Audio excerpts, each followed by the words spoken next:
Yo boy, welcome back to the channel today. You see, this is the president of Colombia called Gustavo Petro, and then this is the current president of the United States, Trump. Today we are diving into a bold post from the Colombian president. He got some strong words for Donald Trump. Yeah, he got some strong words for Donald Trump. You see, he's talking about everything from politics and freedom and to personal history. He doesn't hold back at all, and this makes you think about the deeper issues at play. From there, we will move on to Peter Hegseth. A powerful moment of Peter Hegseth where he talks about the reason behind his risk bank. The reason behind the risk bank he has been wearing every day, which is a powerful reminder of his fellow comrades he lost in Afghanistan. Without wasting much more time, let's just dive into the video.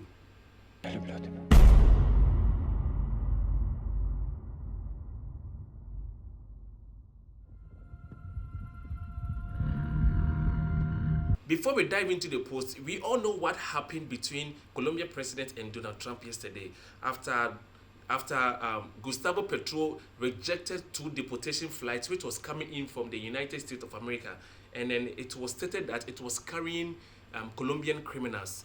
Due to that, Donald Trump issued some sanctions and also increased their tariffs from 25% and to 50% in 1 week, and also issued some sanctions on all Colombian government officials and to its allies and party members and families. Due to that, today the president of Colombia has come to reply Donald Trump on X, and I want us to read together. Okay, so he wrote that in their language and I have to translate it. So I quote, this is what he said. Okay, he said, Trump, I don't really like traveling to the US. It's a bit boring, but I confess that there are some commendable things. I like going to the black neighborhood of Washington, where I saw an entire fight in the US Capitol between blacks and Latinos with barricades, which seems like nonsense to me because they should join together. Okay, I confess that I like what Whiteman and Paul Simon and Noam Chomsky and Miller. I confess that Sacco and Vanziti, who have my blood, are memorable in the history of the US, and I follow them. They were murdered by labor leaders with the electric chair, the fastest who are within the USA as well as within my country. I don't like your oil, Trump. You are going to wipe out the human species because of greed. Maybe one day over a glass of whiskey, which I accept despite my gastritis. We can't talk frankly about this, but it's difficult because you consider me as an inferior race, and I'm not, nor is any Colombian. So if you know someone who is stubborn, that is me, period. You can try to carry out a coup with your economic strength and your arrogance, like they did with Ireland. But I will die in my law. I resisted torture and I resist you. I don't want slaves next to Colombia.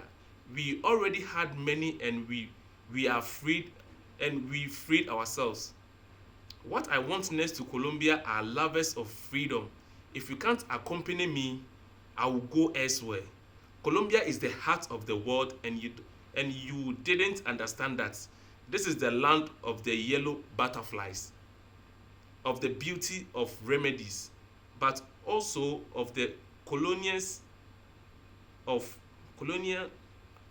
Is this Arelo Bandia, of which I am the one, perhaps the last.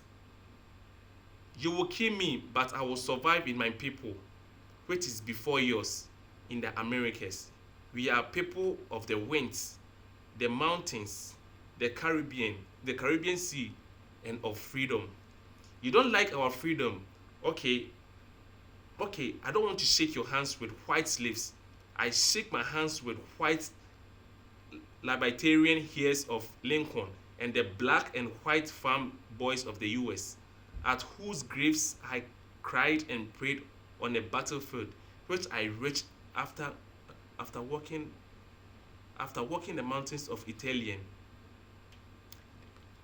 Guys, I know you guys can go through and then read to understand what is on the screen. He's mentioning some names. I think they are what is called Colombian names, which I can't even pronounce. So, guys, so that was the post made by Colombian president today. That was his reply to Donald Trump.